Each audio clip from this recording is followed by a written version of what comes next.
Good afternoon.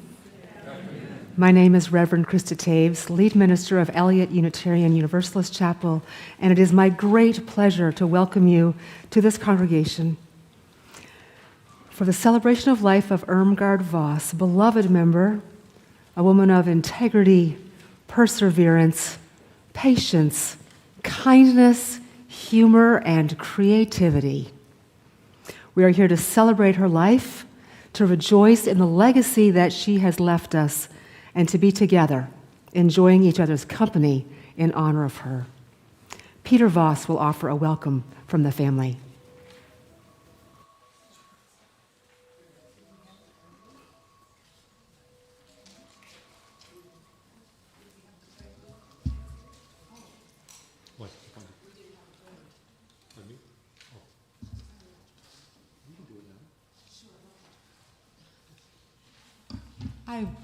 I cut off the prelude.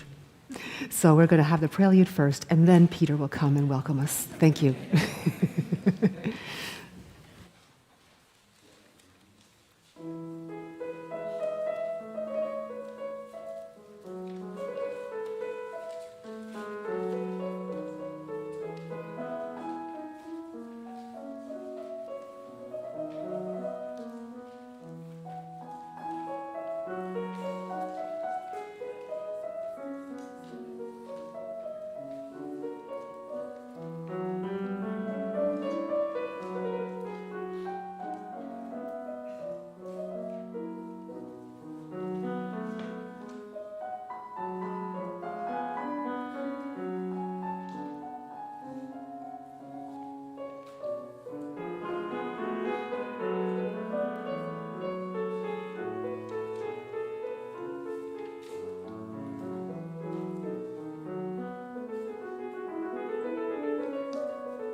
As mentioned, my name is Peter Voss. I'm Irmgard's son. Some of you know, I know. Some of you I may have met briefly. Some I may not know at all. Thank you all for coming. I know from attending remembrances, I would often know one family member and be left guessing who everyone else was. So I'd like to start by introducing our immediate family. My sister Elisa and her son Ryan Lewis. My wife Patty. My son Eric, his wife Claire, and their two children, Charlie and Annie. And our daughter Katie and her husband Sean Hogan, and their two children, Isla and Juliet. I also know that it can be stressful and sad standing in a receiving line, offering condolences, sympathy, and expressions of sadness. This is not something that Irmgard would want. or that we would prefer, because we are actually happy. Happy that she lived a long, good life filled with adventure, love, humor, and the opportunity to explore activities and people that she loved. Happy that we all lived close together and got to spend lots of time celebrating. Happy that she did not suffer a long illness or pain. Happy that she was loved and loved by many. We would enjoy hearing how glad you were to have known her and how she might have impacted your life. In addition to being a great mom and listener, she showed her family by example what true class looked like. Always please and thank you, helping others when she could, and standing by her principles. Irmgard was also a master creator, and I would like to invite you all to see some of samples of pottery, knitting, beadwork she created, which we have on display.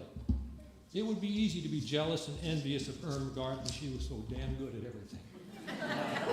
But she couldn't be, because she would always be happy to tell you how she did it, or show you how she did it, and tell you could do it just as well. Irmgard was not only a lifelong teacher, but a lifelong learner, and I know that I will carry the lessons learned from her throughout my life.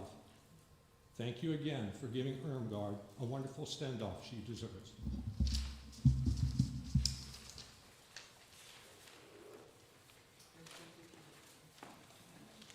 Yes. In Unitarian Universalism, we light a chalice, symbol of our faith, to recognize that we have entered sacred space and are prepared to give and receive the blessing of beloved community. Push it out. Yeah. There we go. There you go. There you go. We light this chalice in honor of Irmgard Voss, in whose memory we have gathered today. I would invite you to rise in body or spirit for our opening hymn. Oh, you don't have hymnals, do you? We need hymnals. We're going to be singing 349, We Gather Together. So could those of you who are members of Eliot help pass out hymnals? Thank you.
Body or spirit for our opening hymn number 349, We Gather Together.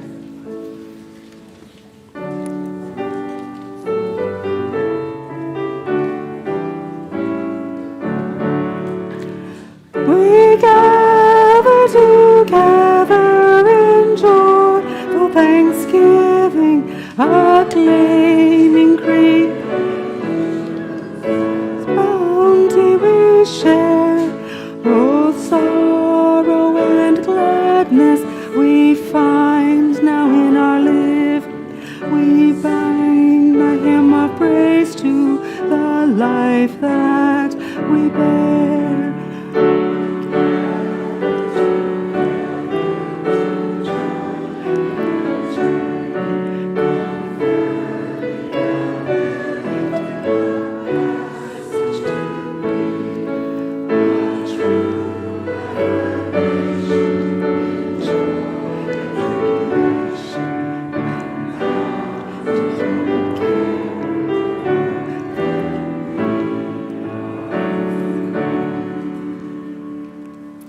Please be seated.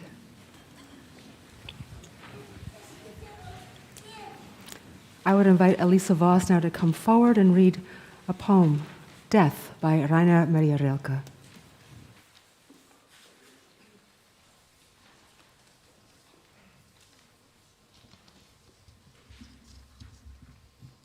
Death. There stands death, a bluish distillate in a cup without a saucer. Such a strange place to find a cup, standing on the back of a hand. One recognizes clearly the line along the glazed curve where the handle snapped, covered with dust, and hope is written across the side in faded Gothic letters. The woman who was to drink out of that cup read it aloud at breakfast long ago. What kind of beings are they then, who finally must be scared away by poison? Otherwise, would they stay here? Would they keep chewing so foolishly on their own frustration? The hard present moment must be pulled out of them like a set of false teeth. Then they mumble. They go on mumbling, mumbling. Oh, shooting star that fell into my eyes and through my body, not to forget you, to endure. Mom had a master's in German literature, and this is from a book that she kept on her bookshelf. I'll now read you the original version in German. Der Tod. Da steht der Tod, ein bläulicher Absud in einer Tasse ohne Untersatz.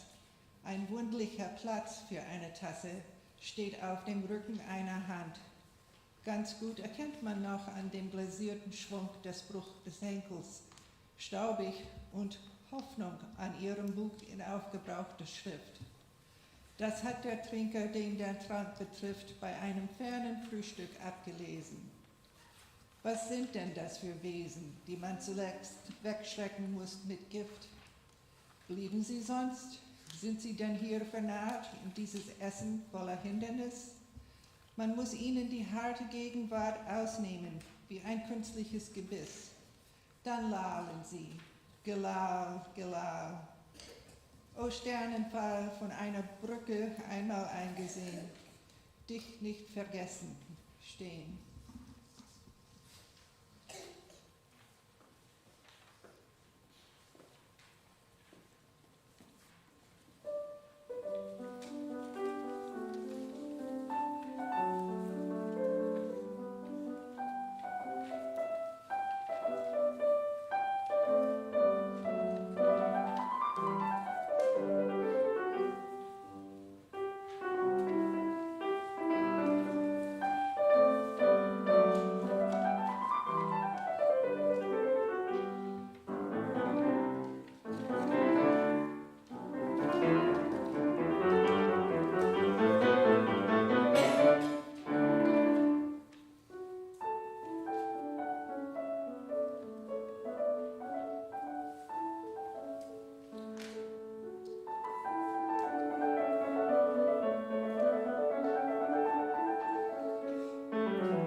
Yes.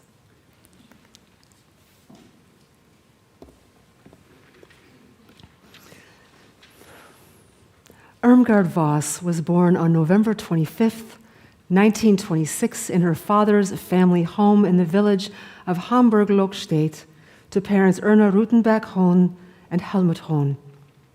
She was the oldest of 3 children, with 2 younger brothers, Wilhelm and Wolfgang. She was especially close with her Dose, her paternal grandmother. The family lived in this home until her grandmother passed. Irmgard was a teenager during World War II, which touched every aspect of her family's life. In the later years of the war, her youngest brother was called into service at the age of 15. Fortunately, both brothers survived the war. When Irmgard graduated high school, she went to teachers' college until they closed. She was then trained as a medical technician and worked in a doctor's office. And this changed her life as she could never have imagined. Erich P. Voss, a doctor who had emigrated to the United States in the 1930s and had become an American citizen, wanted a wife. In 1952, when Irmgard was 25, he returned to Germany intent on finding the woman he would marry. He met Irmgard at the doctor's office and decided that she might do. He invited her to coffee. She was polite, kind, and sincere. And even though he was much older than her, and marrying him meant leaving Germany for the US, she was adventurous and decided he would do as well. The fact that women far outnumbered men in post-war Germany might have had something to do with her decision. They were married on January 26th, 1952. He returned to the US, and she came when her papers were in order. Irmgard landed first on Ellis Island and then in Kimball, South Dakota. It was rustic. She didn't know the language well or the customs. The weather was fierce, and she knew no one except her husband, and that was a pretty new relationship. He lived and practiced medicine out of their home. Irmgard cooked with a kerosene stove.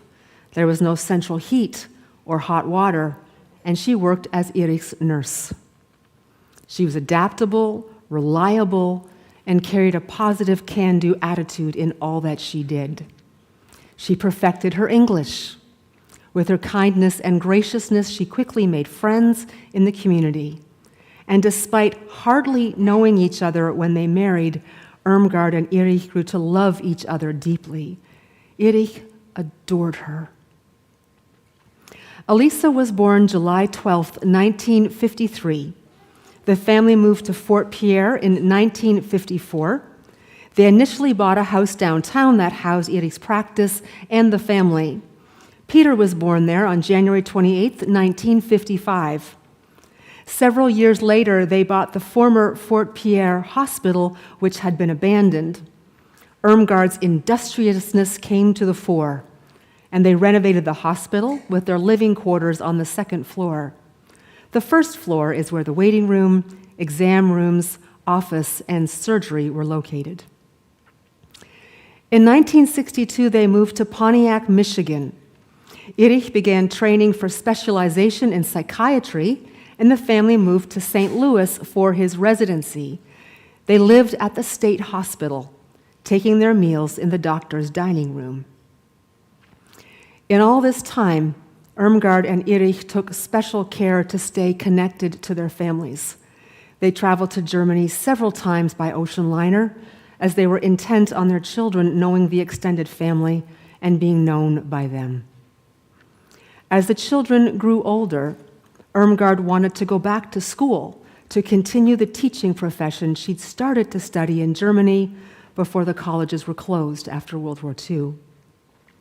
In St. Louis, she enrolled at Harris Teachers College in 1966 and got her degree, which involved learning a lot of U.S. history and government, which was new to her.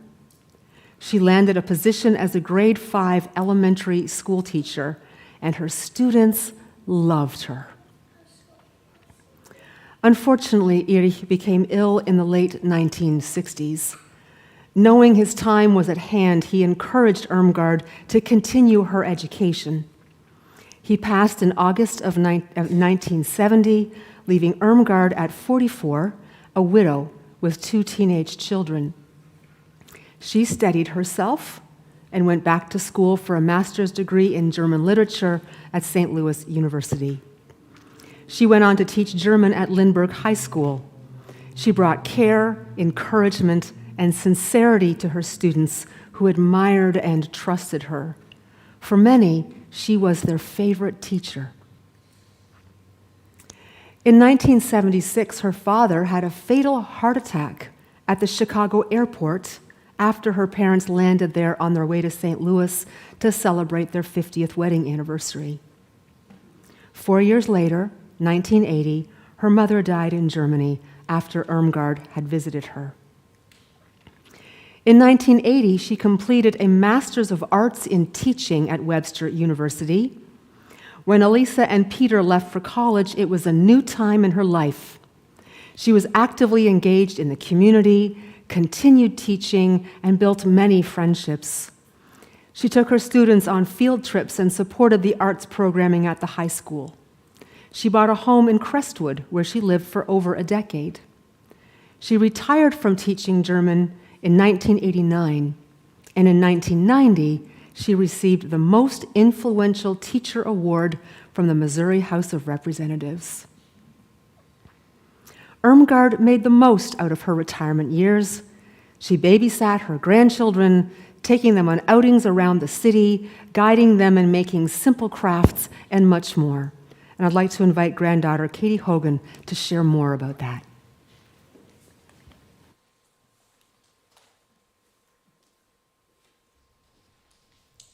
Hello. When I think of Oma, I cannot help but think of Halloween, which is very timely to the season, I know. Every year, without fail, she dressed up as a witch. And I'm not talking about a quick costume. I'm saying a full transformation. Green face paint, crooked nose, black hat, the whole mischievous grin. And it made you wonder, did she actually have a little bit of magic up her sleeve? As a kid, I remember standing at her door, half scared, half thrilled. Same costume every year, but somehow it never got old. And that was just her, playful, committed, and full of joy. And then almost 30 years later, when I brought my own daughter to her house for trick-or-treating, there she was, 92 years old, still in that green face paint, still in that black hat. In that moment, I thought, some things never change. Thank goodness for that. While the face paint wasn't on quite as thick, the hat had seen better days, her spirit had not faded one bit. Oma was also brave and endlessly curious. She was a teacher, as we've heard today, and she never stopped learning. Even past what some might call their learning years, she was still trying new things. Taking pottery classes in New York, I remember visiting her in her dorm. Grandmother and dorm are the key phrases here. She would come up to Massachusetts and she would fish. She was never too chic to hold a fishing rod. Or baking a whole-scale replica of a garden on an Easter cake, just because. Making jewelry, knitting, creating, and who knows what else, she was not afraid to be a beginner. She loved life and kept discovering new ways to enjoy it. She had real style, very nice flair.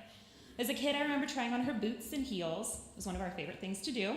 And as a grown-up, I now understand how probably that was pretty annoying, especially when I learned that she invested in some very nice brands of shoes. But she still let us do it anyway. And I'm sure there's probably still a few photos of Ryan and Eric floating around out there in knee-highs and stilettos. As a full circle moment of playing dress-up in her closet, I remember going shopping with her for the dress that she wanted to wear to my wedding. It was a fun afternoon. She wasn't too sure about some of the styles that were out there. 2014 had some interesting trends, but she wanted something elegant and something that felt like her, and she found it. Oma had that spark. She was creative, strong, stylish, and full of life. And I see that same spark today in my daughters. It's like a little piece of her continues into each of us, in the way we laugh, in the way we make things with our hands, the way we find joy in small traditions. So when I picture her now, I'll always see her at the door on Halloween night, green face paint, black hat, big, beautiful smile, and she reminds me, you're never too old to laugh, to learn, to dress up, or to shine. That was her magic. That's what we'll carry with us forever. Thank you.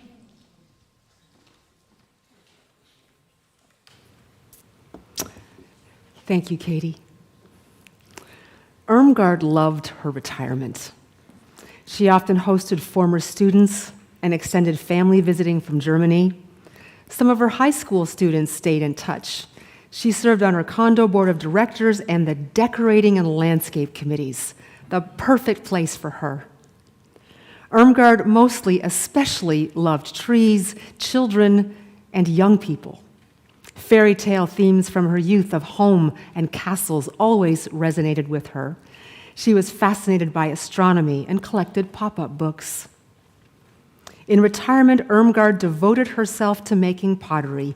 Yes, she took summer school at Alfred University in New York, studying with Val Cushing. At Craft Alliance in St. Louis, she took classes under Jim Iber's tutelage. She kept studio space with her kiln and wheel located in the basement of whichever house Elisa and Steve lived in over the 20 years that she worked in clay. She made her own glazes and even taught glaze chemistry classes at Craft Alliance. But eventually, being bent over the wheel with hands in wet clay met with arthritis. So she took up beaded jewelry. She simply loved working with her hands. In the 1990s, Elisa and Stephen, who were members of Eliot Unitarian Chapel by then, invited her to come, and in due course, she became a member. She actively participated in Women's Alliance, the Partner Church Committee, and a covenant group. She was instrumental in helping to organize the Eliot Book Fair. She met weekly with her mostly Eliot knitting group and was the go-to knitting guru. She was a patron of and frequently attended the St. Louis Symphony and Opera Theater with Sue Webster and other friends. She went on hikes and tours and read innumerable books. She traveled with her brother Wilhelm all around the country to see America's natural wonders. There were shared meals and family celebrations that Irmgard always either participated in or hosted. Christmas Eve could only be celebrated at Oma's, where the extended family gathered to exchange gifts and to enjoy delicious food and drink, including her traditional German homemade baked goods, including Christmas Stollen. After 2005, when Elisa and Steve established a second home in northern Wisconsin, she spent time with them each summer, where she and Elisa participated in art workshops like creative basket weaving. In 2021, Irmgard moved to McKnight Place Assisted Living and continued to be as active as she could and loved welcoming friends. Close Eliot members continued to visit Irmgard each month. In these last years, Irmgard was in and out of hospice care 3 times and received outstanding care and loving support from her team at Solace Hospice. She was gracious and kind, and the staff came to care for her. The family deeply appreciates these wonderful people who showed their love and support of Irmgard to the end. What can we say about Irmgard? Her family was always at the center of her life. Irmgard was in daily or weekly contact with her children. She was devoted to her grandchildren. Her favorite saying was, "It will all work out." She was reassuring and confident, warm and honest. She had a steadying way of banishing fear and helping put people at ease. She always intentionally chose a positive outlook on life, no matter how hard things became. She always saw the possibility and would move towards it. Her adventurous spirit, her creativity, her curiosity, her love of her friends, family, students, and her sense of humor animated her life for 98 years. Irmgard Voss died peacefully on October 6th, 2025. She will be and is missed tremendously and remains for her family the greatest gift of all. Let us have a moment of silence in honor of Irmgard, followed by prayer.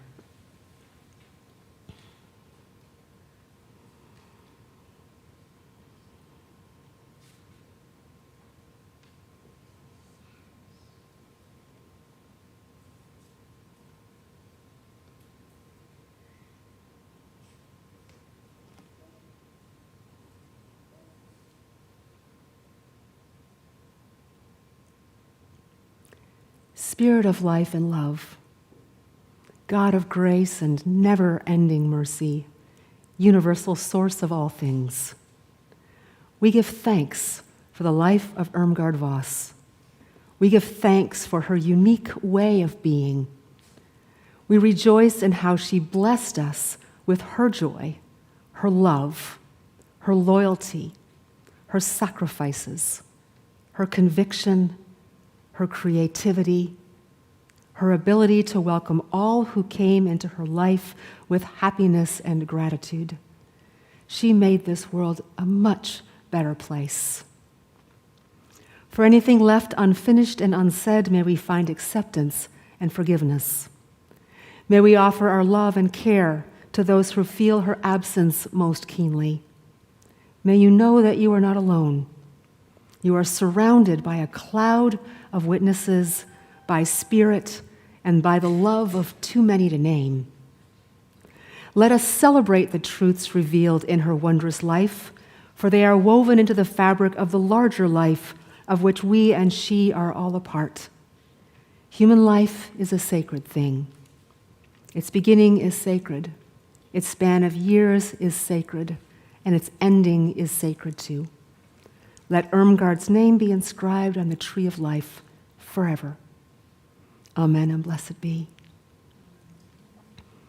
I invite Elisa to come forward to extinguish the chalice. And before we extinguish the chalice, the family warmly invites you to a reception in Adams Hall after the postlude. As we extinguish this chalice, may the spirit of Irmgard now rest in our hearts and live through us. For all who see God, may God go with you. For all who embrace life, may life return your affection. For all who seek a right path, may a way be found and the courage to take it step by step. Amen. Please be seated, remain seated for one final musical gift.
Thank you for being here today. Go in peace.